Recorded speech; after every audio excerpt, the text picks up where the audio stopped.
Fantastic. So thanks, Alex, for the introduction. Thanks, everybody, for coming, or to anyone who is listening to the recorded version later. As Alex said, I'm Lucinda. I'm from BPP Law School. I'm from a practice background originally, and I'm really grateful to TFun and Alex for inviting me. Conference looks great so far. I've been kind of marking up things that I'm going to go and watch later on the YouTube channel. So my plan for today was to talk about how all of this started. And you can see this somewhat confused looking dog represents me, because this started because my students were behaving oddly. I didn't understand why, and I sort of couldn't help them despite trying numerous different things. So to give you an example, I might have a student who got a really good mark in a mock. I'm telling them it's a really good mark and everything's fine, but they didn't get the 90% that maybe they were used to, and they just went into a spiral of doom. I can't describe it as anything else. It was like, that was it, game over, and anything I tried, and things, learning support, well-being teams, and I was talking to everybody about this, we weren't kind of able to help them in the way that I wanted to. I didn't understand what was going on, so I thought, you know what, I need to go and talk to some students and ask about this, because I don't understand.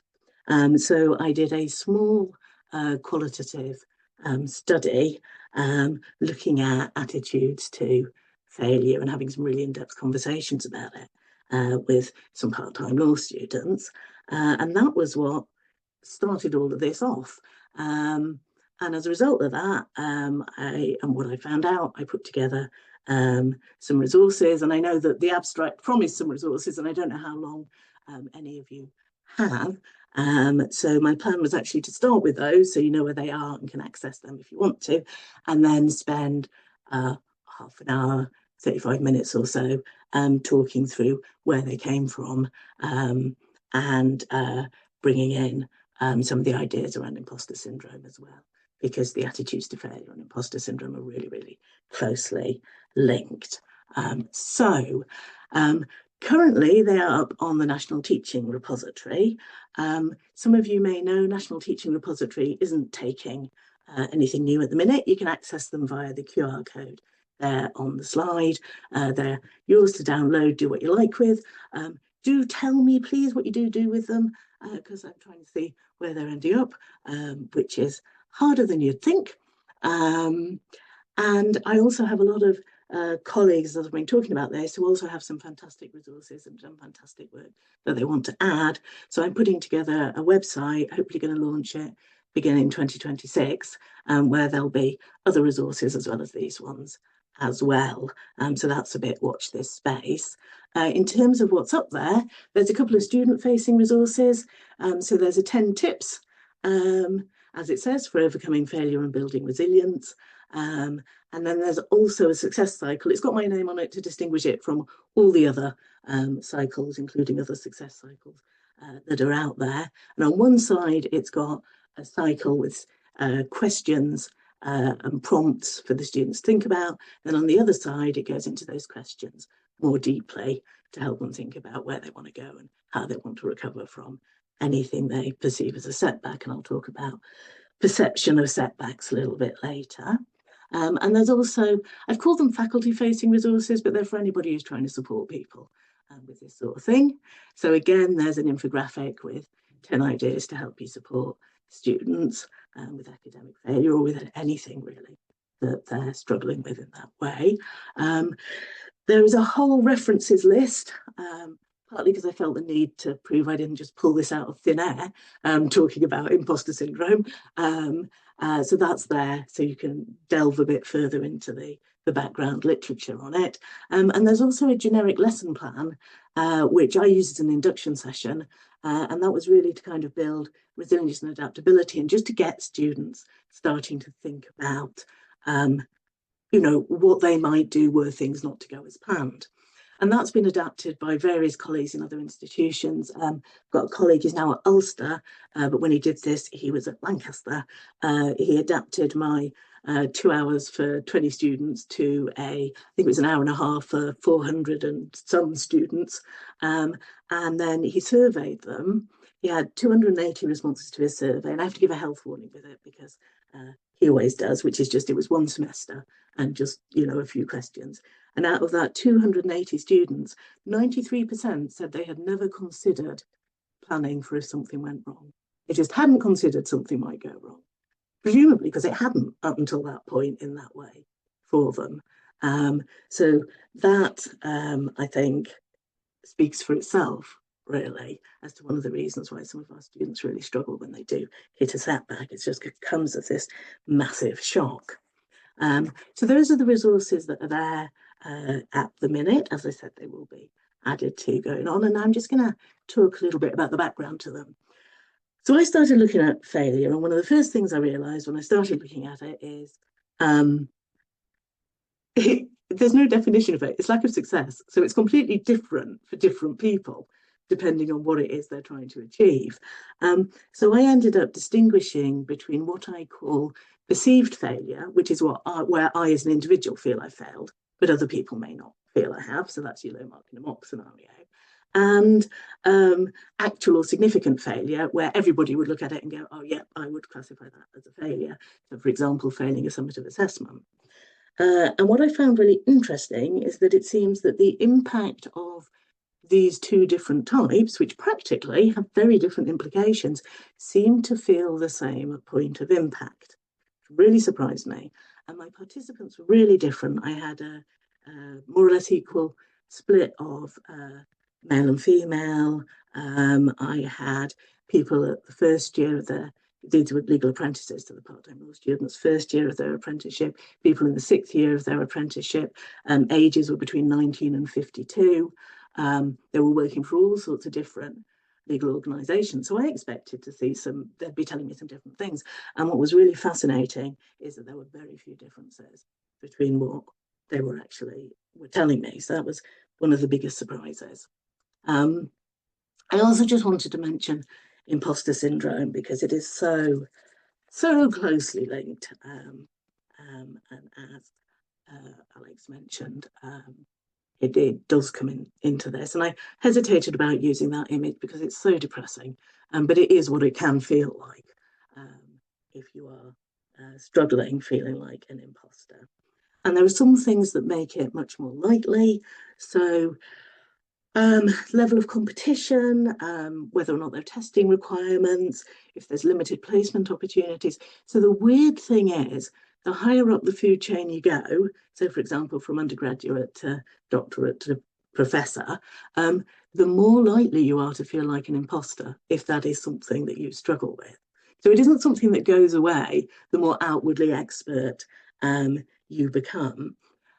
And the other thing to bear in mind is that it's always contextual. So it seems to arise from the fact that we believe, rightly or wrongly, that whatever group of people we're in value some identities more than others. And therefore, if we don't fit that picture for whatever reason, then we may feel imposterish. So it's a manifestation of the culture that's around us, or that we believe is around us. And how that is presented as well, and any kind of systemic inequalities and differences. And those are really hard to deal with because they're kind of hard-coded in some cases. And sometimes it's even difficult to recognise them. So it's a very complex phenomenon in that way. And of course, it links with the fear of failure because if you fail and that's found out, then automatically you're an imposter because you didn't succeed. And if you weren't an imposter, you'd have succeeded, right? Because you'd be good enough. So that's the sort of basic link there. So if I move back to my initial bit of research, I've got some more pieces ongoing, but I can sum it up in 2 sentences. Failure is really complex and it feels really horrible. That was basically what I found out. I'll drill down in a little bit more into that now. So this is quotes from 5 different students. The highlighted bits are things that came up again and again and again, both in interviews with participants, but also anecdotally when I've been talking to students and when I talk to colleagues about this. And what's even more surprising is that these are all perceived failures.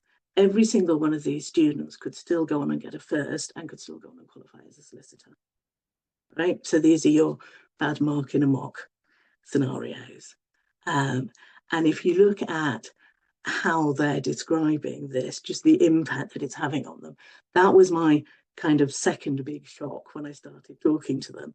I knew they were struggling with it. I had no idea that this was kind of the depth of what was going on with them at all.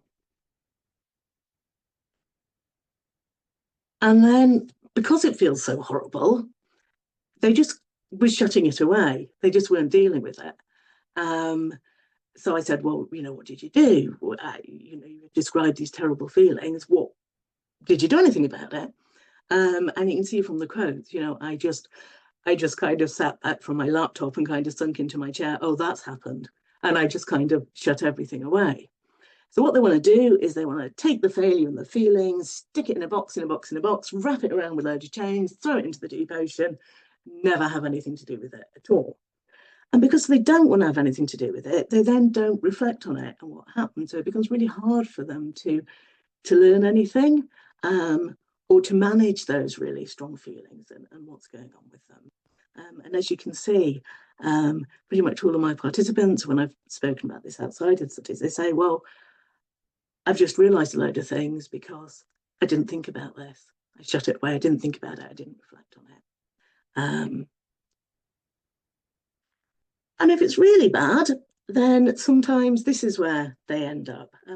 Luckily, I think this is moderately rare, but this is a direct quote from a student, and there are several other students who said similar things to me, which, it's pretty heartbreaking. And what happens is they move from feeling that they are successful high achievers to just feeling that they are failures, as in they themselves, not they have failed at a thing, but that they themselves embody this kind of idea of failure. And when that happens, it's almost as though it becomes a self-fulfilling prophecy, and it's kind of nothing they try and do. And this isn't just their academic studies, it seems to stretch into other areas of their lives, is a success. And I don't know and haven't managed to find in-depth research on whether this is because of how they're viewing it, because of what's actually happening, or some kind of combination of both. So I'm sort of looking into that and hoping that somebody's going to do an amazing piece of research that will give me the answer at some point. Just going to step out a bit and talk a bit about a couple of psychological theories that I was looking at when I was thinking about this. There are loads, as you will know, around motivation and resilience and attitudes to failure. A lot of work being done with entrepreneurs and on organisations as well, and how they respond. I picked these two, which are quite old now, because they've been used a great deal both in education and in law. And so I wanted to see whether how they'd been interpreted in the areas I was looking at previously, whether it still held up with what my students were telling me. You've probably heard of both of them, just in case anybody hasn't. Dweck's mindset, the idea of fixed mindset. You view your attributes and abilities as fixed, so they can't change, so you can either succeed or you can't. Or you might have a more growth mindset where you go, oh, well, I can't do this, but maybe I'll be able to do it later. And it's not just around intelligence, so that's mainly where it's been used in education. It's around things like, I am an angry person. There's no point me trying to get better control over my feeling and how I respond to situations. I'm just angry. That's a fixed, immovable thing, as opposed to, well, I do get angry, but there may be some things I can do to assist with that. Duckworth's grit is just the idea that passion and perseverance for long-term goals might be a better predictor for success than intelligence and ability. And both of these theories have been controversial for various reasons. There's a lot of criticism about Dweck's use of statistics. She ended up repeating her kind of seminal experiment again to double check some things. Also, other people can't reproduce her work, which always raises a big question mark. And with Duckworth's grit, in practice, people tend to concentrate on the perseverance bit, rather than thinking about the passion bit. So Dweck also feels that her mindset's been misinterpreted in various ways. Duckworth says, yep, hers has as well. And the other main criticism of Duckworth's career is that it only seems to hold true to a certain point. So at a certain level of achievement, then intelligence and ability seem to come into their own as better predictors than passion and perseverance. But these were the two theories I was looking at. So how did they stack up against what my students told me? Well, Dweck's mindset. So that big emotional impact, and then potentially some of them did disengage a little bit. So far so Dweck, absolutely. Fixed mindset. It's going to come as a horrible shock to you. It's going to affect your view of yourself because you think you have those immutable high achiever status. That's who you are. So then if something throws doubt on that, it's incredibly terrifying because it sort of undermines who you feel yourself to be. So in terms of the emotions, absolutely, so far so Dweck, but then they didn't actually behave in the way that Dweck's theories predicted they probably would. So there might be a little bit of disengagement, but then it turned out they were actually incredibly gritty. So the general response was that they just kept going. So they looked up all their feelings and the perceived failure, stick it in a box, stick it in the ocean, and then work 17 times as hard to make sure that their next academic thing was a success, which almost to rehabilitate the failure so they don't have to think about it again ever. There's a problem with that in that most of them didn't change their strategies, they just went at it harder. So I had a student tell me about spending 18 hours in front of the computer. He knew he was burning his eyes out. He didn't think, actually, I should stop and take a break. He went to the doctor to get eye drops because, and I quote, it would be unconscionable to get anything other than a first. So certainly in terms of mental health and also sometimes in terms of physical health, this kind of pushing on is not always helpful.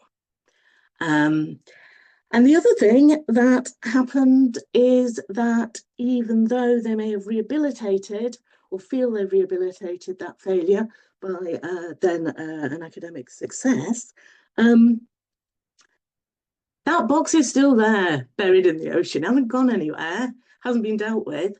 And so they were kind of left with this almost like a black cloud of worrying about it, hanging over them, again, going forwards and making them anxious about things. And some of them, even when they haven't experienced a failure, had that fear of failure and that fear of, potentially being found out as not being good enough.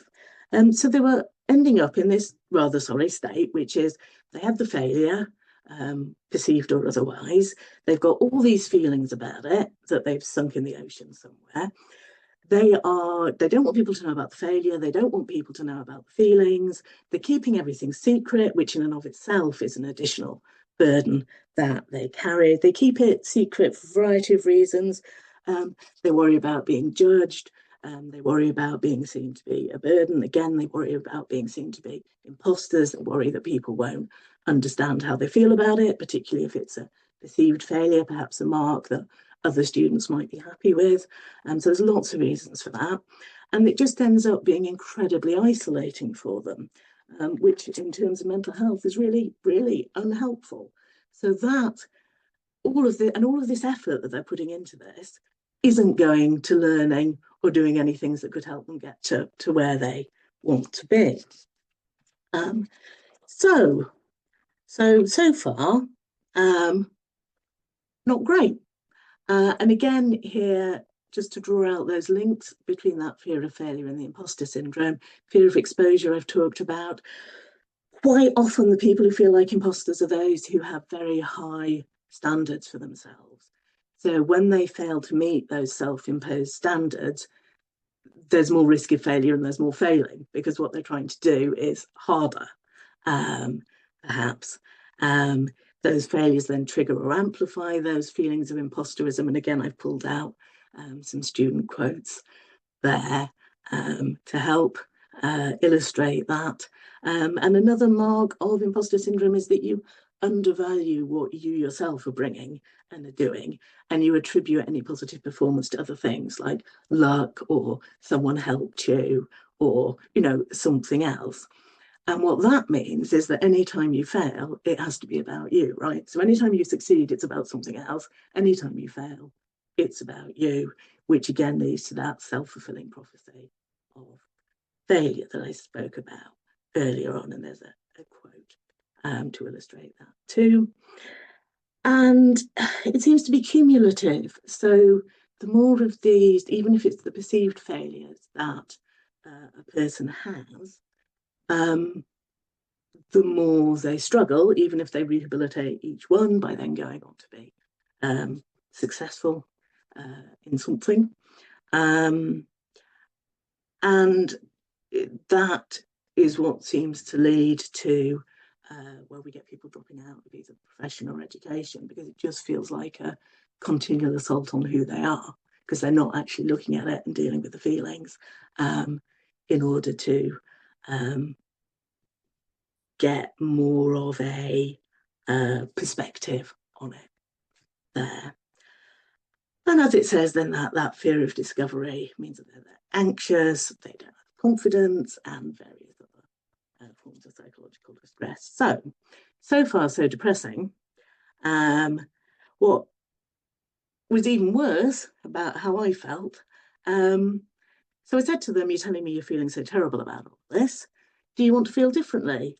And a significant minority of them said, "No, we need to feel like this in order to succeed. We need to use this terror to motivate ourselves to go on and do well. And it works for us. This is fine." And so part of me went, okay, so if they're aware of it and they're using it and they are objectively being successful, is this then something that we need to worry about particularly? And I have to say, my answer to that is absolutely yes, we need to worry about this. This is bad, even if you're using it as motivation. Or it can be bad. I mean, people are all different.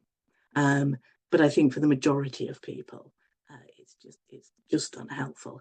And the reason I say that is that the failure, the fear of failure, and the concomitant imposter syndrome is being linked to further failures, disengagement, massive anxiety, lack of resilience and adaptability.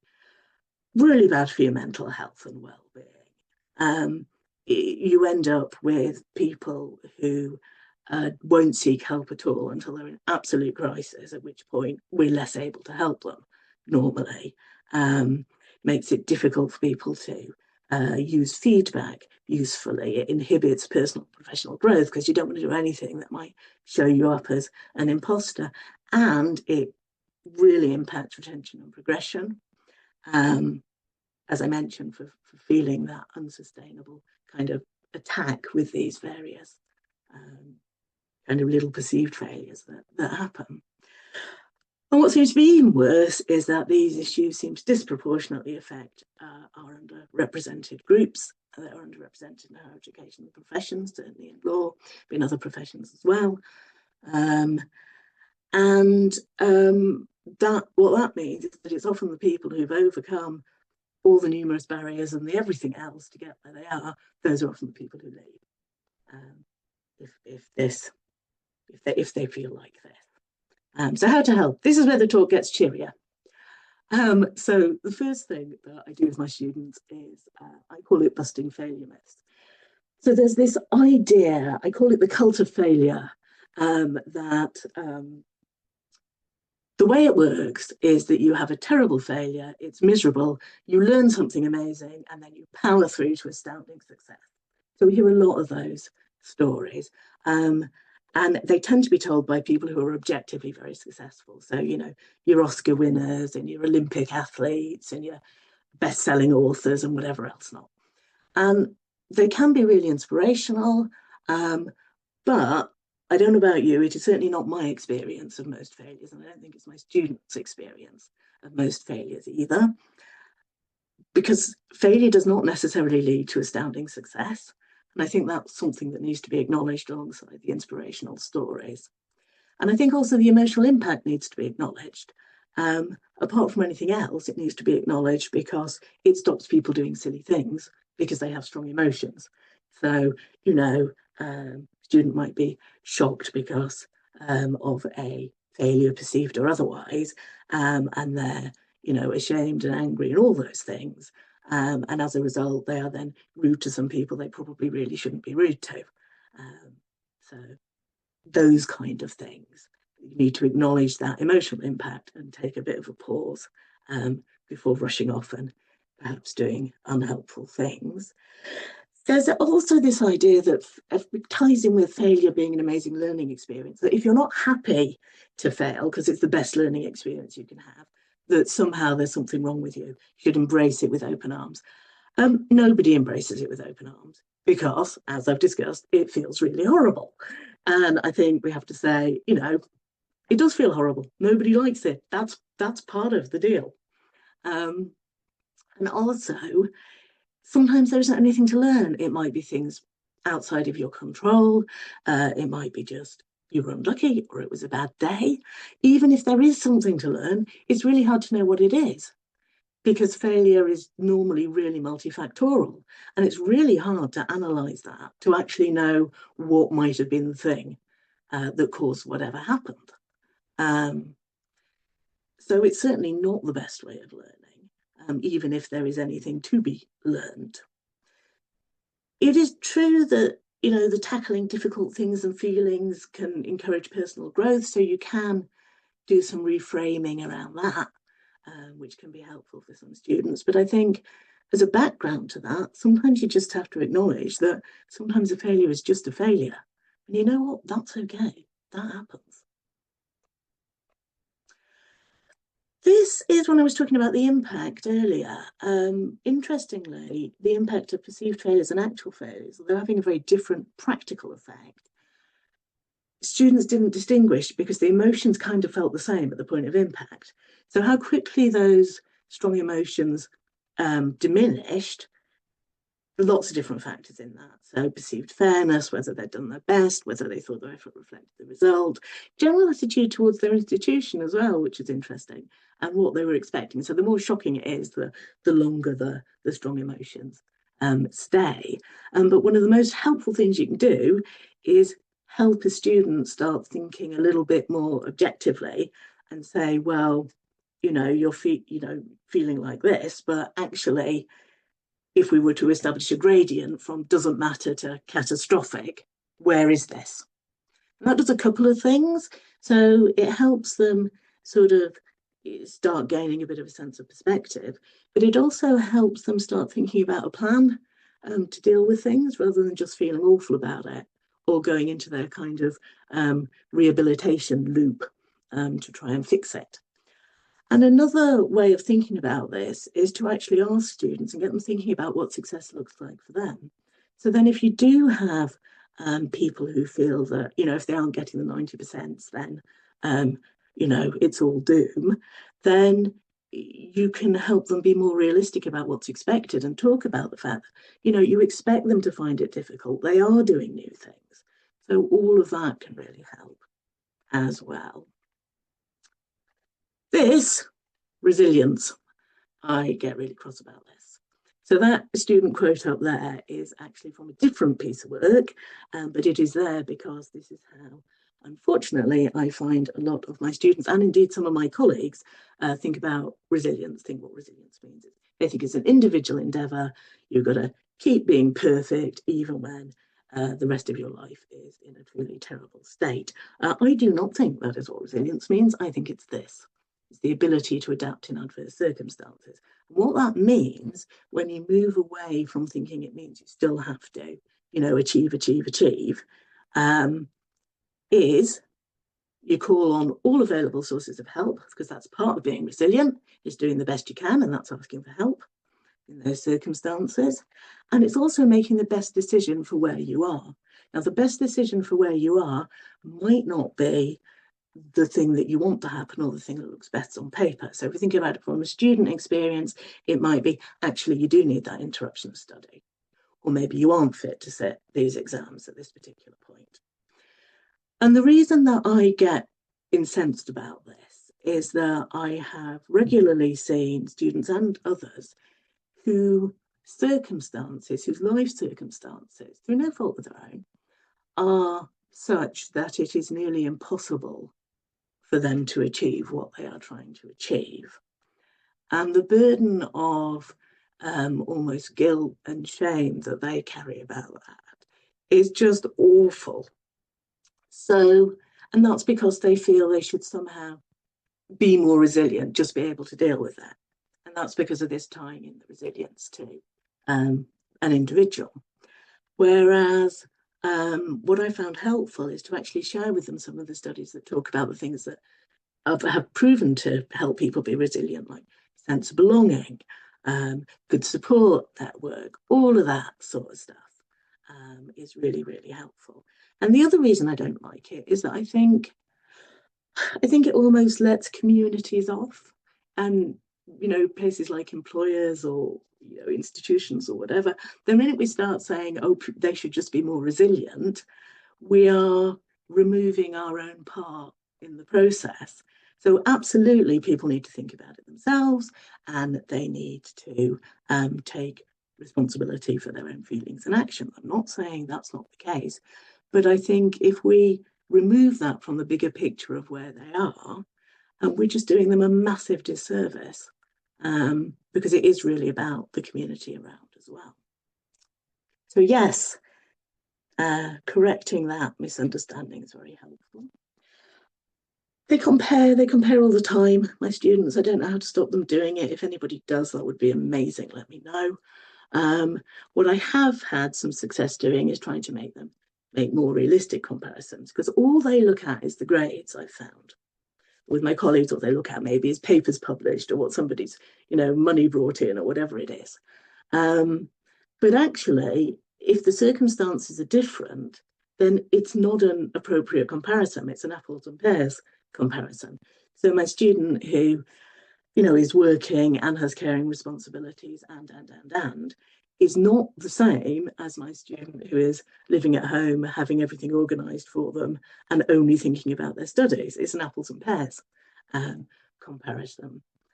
So I have had some luck, as I said, with trying to get them to actually think about surrounding circumstances a little bit more, which can help them. And it can help them think about it differently as well. So rather than comparing, going, oh, why am I not as good as so-and-so? I go, well, let's have a look at what you've had on your plate, and have you thought about having a chat with so-and-so? Maybe they'd be in a position to give you some tips, or act as an informal mentor, whatever it is. So that can help as well. Getting them to celebrate successes, however small, and actually this is something I've started doing myself because I never used to do it. It's really easy, particularly if you feel like an imposter, to just look at the negative stuff and where you need to improve and where you're not good enough. If you make an effort to celebrate what you've done well, however small, it changes the way you think about it. So even a really simple question, so rather, I tend to ask questions, how did your preparation go? Was there anything you found that was interesting in it? I also ask, what went well for you this week? What are you pleased that you did? Which is a really small thing, but it does seem to really help.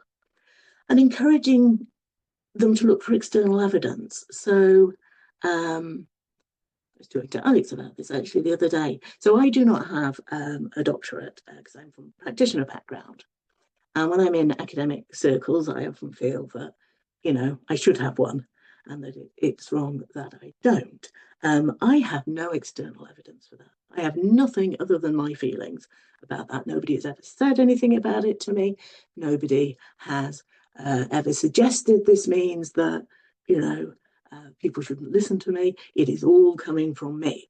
So looking for solid external evidence to see whether there is anything that validates how you're feeling about things can be really useful as well, as can seeking feedback and actually modelling being, how you become an expert. And you can do this with your students. So when you go and ask them for some feedback, you can say, I'm looking for ways to improve my practice so that it works better for you, so that I become more of an expert at being a lecturer or whatever it is you're trying to do, and just model that process of continual improvement. And it isn't that you know everything and are somehow magically created as an expert and there you are. And that can be really helpful as well, as can just doing something as simple as saying, actually, I don't know, what do you think? Let's go and find out. Can really help them as well. And then the last bit is just about who do they think they are? How do they think of themselves? How do we think of ourselves?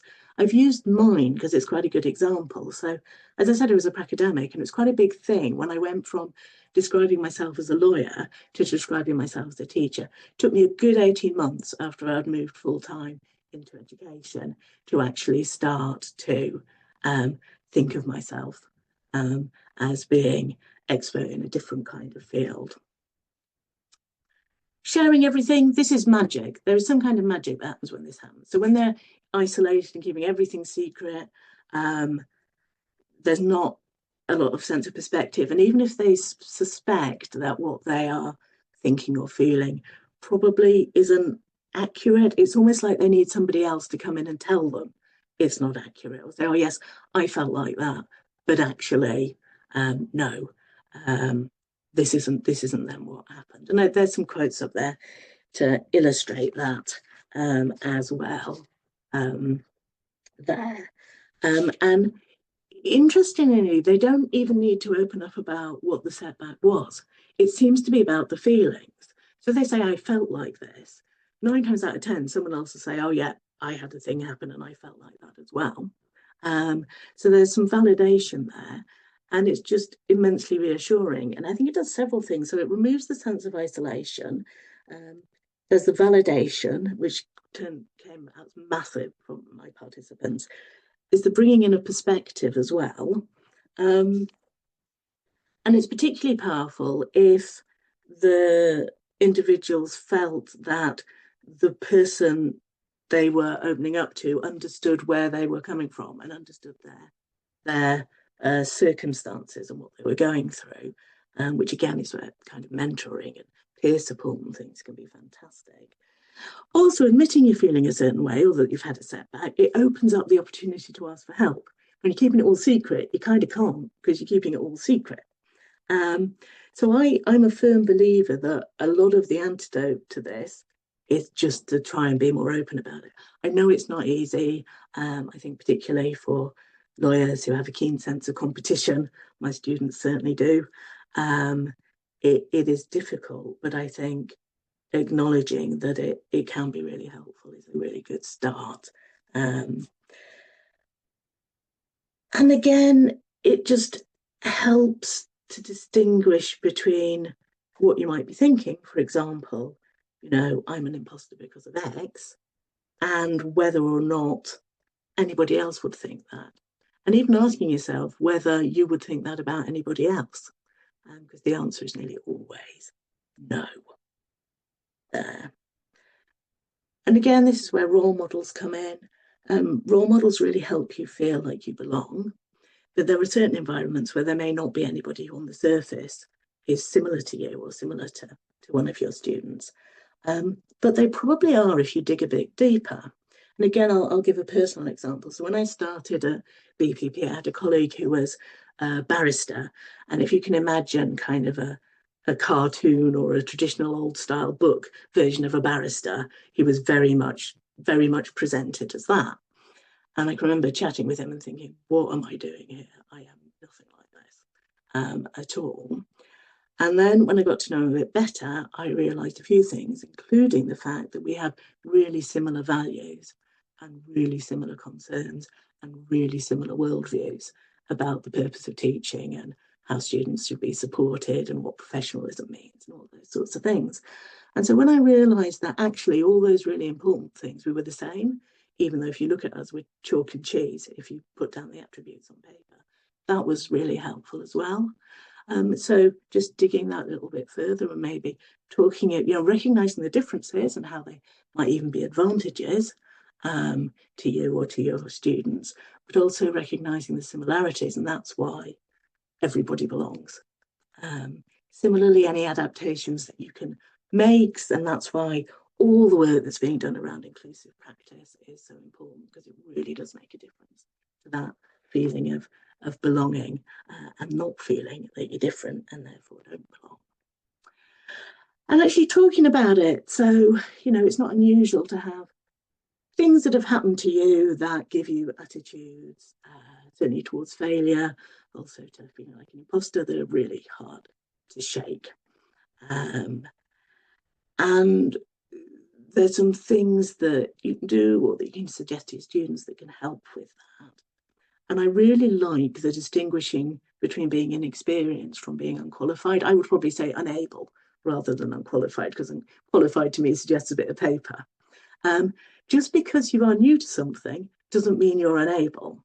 And if you are, learning and growing as we do, becoming an expert in a new thing, which we all do all the time, and we're asking our students to as well, lots of new experiences, then you are going to be inexperienced. That's just going to happen.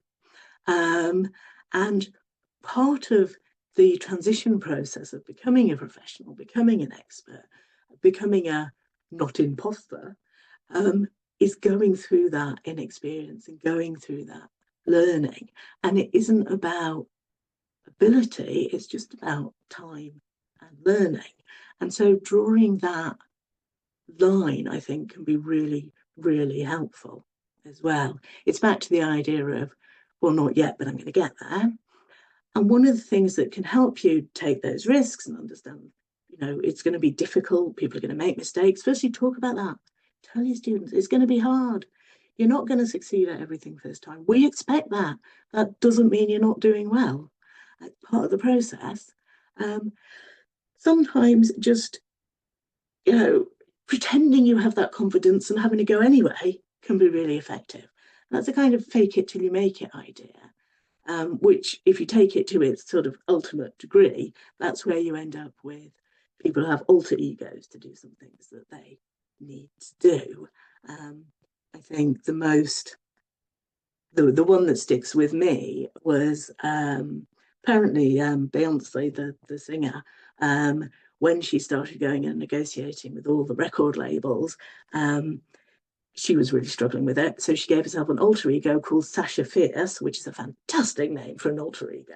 And she would go in as Sasha Fierce and behave as Sasha Fierce would do, and therefore have those difficult conversations and stand up for herself and do those negotiations. And after a while, she was able to do it, didn't need Sasha Fierce anymore. So Sasha Fierce, becomes a thing of the past. But that can be really helpful as well, to do that. And I know a lot of us, we might have a slightly different professional persona to who we might be at home, because it helps give us that confidence to do what we need to do in our kind of expert role. But yeah, you've got to be, you're always going to be inexpert at something.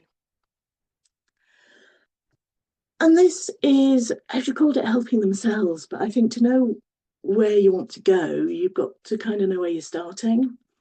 So reflecting honestly on feelings and attitudes is really important. Ideally, you do it with appropriate support, because it can touch on some really difficult things.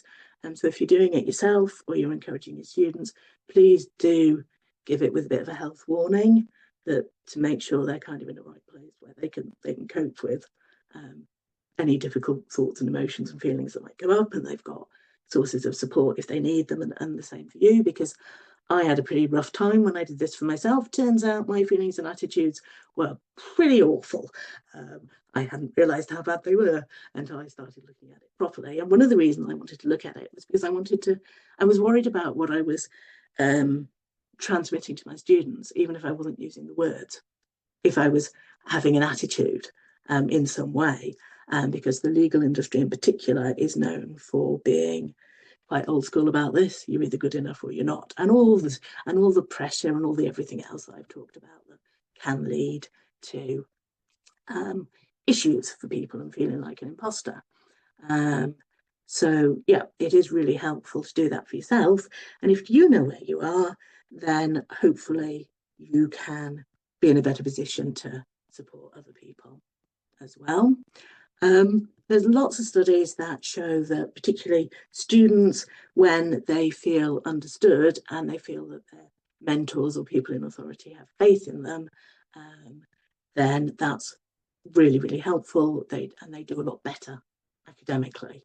And these studies, they've actually changed completely how I deal with my students with particularly perceived failure. So they come to me and they say, oh, I only got, 60% in this mock, I didn't get a distinction. And I used to be really, really reassuring.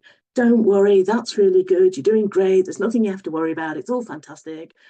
We find most of our students do even better in the real thing. Honestly, you should just be really pleased. Let me show you all these resources if you're worried. A real kind of mother hen approach. And now what I do is I say, so I'm hearing that you're disappointed with that, and I can see why that might be the case. What are you going to do about it? And initially, when I started doing this, I felt like a bit of a monster. But actually, it seems to be really effective, and the students really value it, because what I am doing is I am saying to them, I have faith in you to sort this out. And then, of course, when they start telling me what they're planning on doing, I can, of course, come in and go, oh, yes, well, there's these resources and there's this and that and the other, and help them make a plan. But getting them to lead on it and very definitively saying to them, what are you going to do, seems to work a lot better than me running around trying to make them feel better, because I think they shouldn't be feeling bad about this anyway, because objectively, as far as I'm concerned, they were already doing really well. It doesn't matter what I think, it's what they think. So remember my confused dog? So that was where it started, me confused because I had some odd behaviour with some students. And then this, in the traditional internet meme fashion, is how it's going. So I'm doing another much bigger piece of research, because my first study was small, to see if it kind of holds true across more of my part-time law students. I've got various other colleagues who are investigating this in various other sectors, which is great. There's the resources I've shown you. I've also got colleagues who are producing other fantastic resources in this area from all sorts of different routes and bits of research. So the plan is to bring those all together in the website that's in 2026. And we now have a network or a working group. So there's about, I think we're about 55 people or so, because I've been talking about this and saying, is anybody interested? And I've discovered loads of fantastic people doing amazing work, of whom Alex is one, of course, who are interested in this and in adjoining areas. So, as I said, retention, progression, well-being, widening participation, it feeds into all of that stuff. So that network is up and running. We've got a meeting next week to look at some projects and what we might want to do together. So if anybody is interested, please do come and join us. There's a JISC mail list you can sign up to, it's on the slide, or just email me and ask to be added, or you can contact me on LinkedIn as well. I am very easy to find, and you can sign up just to see if we announce any events or resources or stuff, or come along and take part in the discussions, because I would love as many voices in the room as possible. So thank you all so much for your time and attention. Appreciate it. And if we have any questions, I'd love to have a go at answering them. Can't promise I'll be able to. And if we run out of time, I can always write a little answer and get TFun to circulate it, and or email me if there's any questions later that you wanted to ask and didn't at the time. Thank you so much for that, Lucinda. It's a really, really interesting and valuable presentation. So just a reminder, we do have a link to the Feeling Failure project. It's both on the Padlet and in the chat if you scroll back a bit. Lucinda, I don't know if you've got a moment, maybe you could add your link to your mailing list in the chat and on the... Yeah, absolutely, I will do. Yeah, thank you. So I think the two reasons in my mind why this sort of area is really important to address is one, in kind of academia, it's kind of a meritocracy, and people sort of, rightfully celebrate successes and achievements, but perhaps this is an angle that we don't really acknowledge as much as we should. and it's something that affects a lot of people. So by that alone, if we see it in our students, it's something we maybe should be thinking about, particularly if it affects them as who they are and their academic performance. I think the second thing as well, just reframing it as a kind of transferable skill or a life skill, being able to deal with these kind of things is important. And particularly for widening participation students, there's a lot of evidence that in sort of various ways, various angles that you look at it, that issues around confidence and belonging and things of that nature can impede their momentum to progress. So I think, I think for these reasons, these two reasons alone, it's a really valuable topic. So it's just my 2 cents. Sorry, that wasn't a question. I just got me all fired up listening to it. Does anyone have any questions specifically for Lucinda just while we got here? Yes, Ruth, go ahead. Hi, thank you so much. Thank you, Lucinda. That was brilliant. I'm part of that Feeling Failure network, but unfortunately I recognise the name. I've got welcoming things, sorry. But my question was about, you mentioned attitudes towards the university as something that's kind of in the mix of how students feel this failure and how they react to the resilience workshop and things. That's also come up in the literature searching that I've done. I'm planning to sort of adapt your materials in some teaching I'm doing in semester 2. So I wondered, do you have any advice for how to kind of message or package or handle those attitudes to the university institutional barriers? That's such a fantastic question, and it is so hard to answer. So this isn't something that I've specifically looked at, other than in the literature, and you've been finding it as well. But it seems that all the stuff that is going on in the background has nothing to do with us or our teaching, our relationship with our students, hugely impacts on how our students view us as kind of emanations of the university. And unfortunately, a lot of the things that cause problems are actually completely beyond our control. So it's how quickly they get, a response to a query, what the policy is on it. It's just didn't like the learning support person they were assigned to. And so I don't really know, because those are bigger issues, and you can discuss it. So you can say, it's really hard because they're hard politically, because what you don't want to do is dump your institution in it with the students. So you can say, I'm really sorry, I don't have any control over that. I don't think that changes the students' feelings. So I think if anything, it kind of makes it worse. So the only thing I've found in my practice that's been effective is just taking the time to listen to them. So you don't have to agree. I personally don't try and offer excuses. I just say, I'm really sorry that this has been, so difficult for you. Not, oh, but they're all backed up because they always get queries at exam time. They don't care. The students don't care. What they care about is that they couldn't get the thing they felt they needed and or were entitled to at that point. But other just listening so that they feel, and I will often say, thank you so much for telling me. I will make sure that that information gets back to the appropriate department. So, at least they feel that it's being taken seriously, even if you can't fix the problem. And that honestly is all I've managed to do. I don't know, has anybody else got any magic for this? I don't have any magic, but I guess what I consider good practice is I've had students, for example, in group work fall out over issues.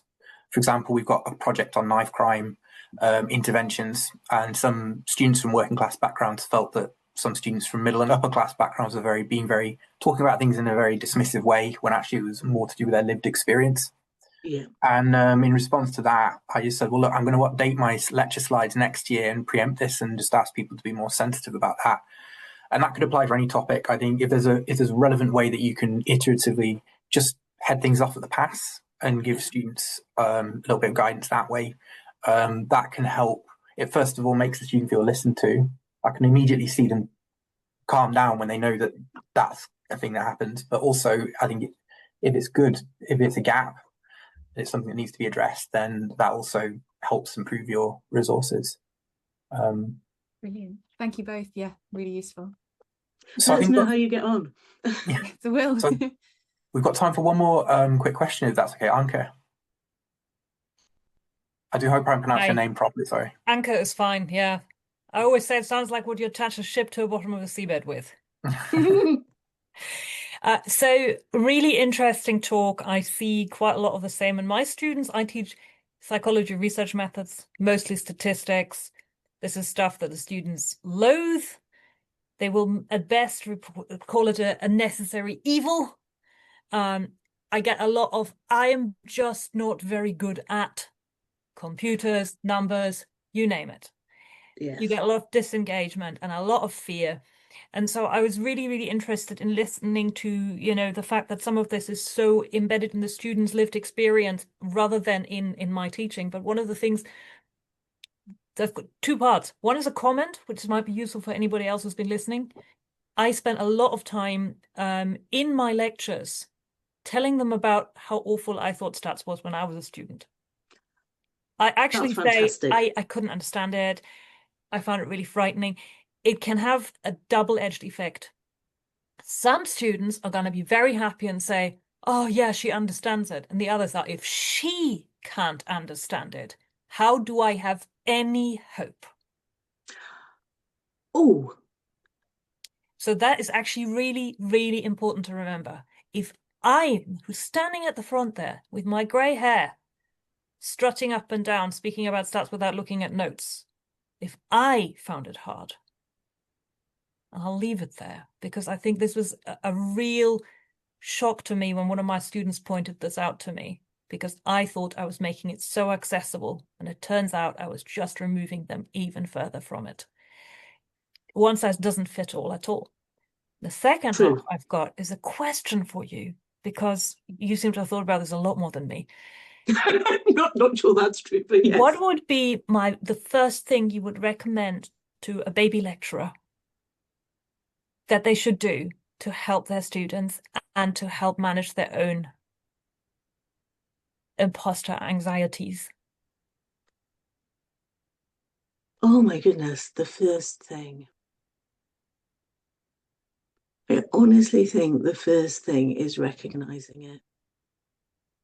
Because of those really strong feelings and because people are scared of it, we don't talk about it. So I think for me, the key thing is firstly being open with yourself.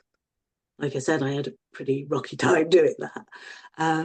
But also opening, being, I mean, obviously within reason, but with your students as well. And actually the induction session I did, which that's what the one the generic plan's up for in the resources, that seemed to work really well. I was terrified before I did the first one, because I was actually going to use the F word, failure, and talk about that. And I don't know if it was because it was induction week. You know, everybody's still feeling quite buzzy at that point. So the first half was just how you might need to adapt to your strategy, your academic strategies before, to get buy-in. And I called it How to Succeed on the insert course name here. At the time it was the LP. So of getting buy-in stuff. I didn't say I'm going to sit down and make you talk about failure. And then the second half, we looked at things that, because they're all going on to be solicitors, so we looked at them saying their recruitment literature about resilience and adaptability and all of those things, and had a little chat about that. And then I said, okay, we're going to think about setbacks now. And so I put them in pairs and said, and I gave them safety. I said, if anything go wrong, that's fantastic, I am happy for you. You can pick one of these imaginary things from the board and say how you think you'd respond to that. Put them in pairs and said, talk to each other about a time when you felt you failed something, if there's anything you wish you'd done differently, and how you felt about it. Much to my surprise, they were really open, and they were coming out with things that, quite frankly, I don't think I'd ever have admitted in a million years as a student. And then from twos they went into fours, and from fours they went into sixes. And I said, okay. And of course, with our breaks, and I said, if anyone's feeling brave, do you want to share with the group something? So they did, and then the others were like, oh yeah, I felt like that as well. And then what I got them to do in their groups is I said, right, I want you to come up with a generic disaster recovery plan. I should be able to use it. If I come into work tomorrow, something terrible has happened, I should be able to follow your steps to get myself back to, or as near as I can, back to where I want to be. And they were fantastic. They were coming up with really good stuff. One year I had a lass who had actually been working at a disaster recovery firm, and she went, "Oh, this is a disaster recovery plan," and wrote up what her firm recommended. And I looked at it and I went, "That's really good, but as an individual, do you think there might be an extra step?" And she was like, "Ah, yes, deal with how I feel." Top. Acknowledge and deal with how I feel. So actually, I didn't have to do very much. It was just making the opportunity for them to think about it, and to think about it in a way that was approachable and, for want of a better word, safe for them. And then what I found was that the students who had done that in that induction, so anecdotally, they came much earlier with any problems, and they came with solutions as well. So I saw that. I had a student, "Oh, can I come and see you?" Of course, personal tutor, of course, you must come and see me. What's going on? He said, "Oh, well, diagnosed with generalized anxiety, really struggling in the road with the assessment." So, sorry to hear that. What's in? He said, "No." He said, "Let me tell you what I've done." And he'd done everything, including some things I couldn't even think of. And I said, "This is fantastic. What, almost like, what's the purpose of me?" Wait, and he said, "I just thought I should keep you informed. Thanks for taking the time." And that had never happened before. So it was almost like you gave them a little blueprint of, here's some ways to think about it. And then that as well, when you start talking about that, then it gives them a bit more of a sense of perspective. So if they're feeling, "Oh, everyone else is succeeding wonderfully well," because quite honestly, I think a lot because of the evils of social media, if they've actually been in a room with their peers and their colleagues, and someone in authority saying, "Actually, it is difficult, it's perfectly normal to feel like this, everybody feels like this at some point," maybe a rare exception, in which case, great. But in my experience, everybody finds this tricky. Certainly when starting out, it just seems to really help. It just removes that isolation, and it removes some of the fear, and it lets them talk about it. And when you mentioned, when you were saying, it alienated some of them to say you found stats difficult, I can completely see that. But I wonder if there's a way to give that message that is going to be less alienating, and maybe just by being open about it and saying, "I say this, my purpose in saying this is to say," it's that distinction that I had on the slides between inexperienced and unable. They're two completely different things. I get it a lot when I used to teach solicitors, accounts and tax. They used to say to me, "Oh, I can't do maths." And I would say, "I don't think that's true." Said, "So, you've got a limited budget, you're all students. There's some jeans you really want. They've got 20% off. Do you know how much that's going to cost you?" And they were like, "Yeah, of course." I'm like, "Then you can do this." It's exactly the same. So it's also finding ways into things that they are familiar with and that they know they can do, and showing them that actually this isn't that different. Might be tricky with stats, remembering my first experience of stats, but yes.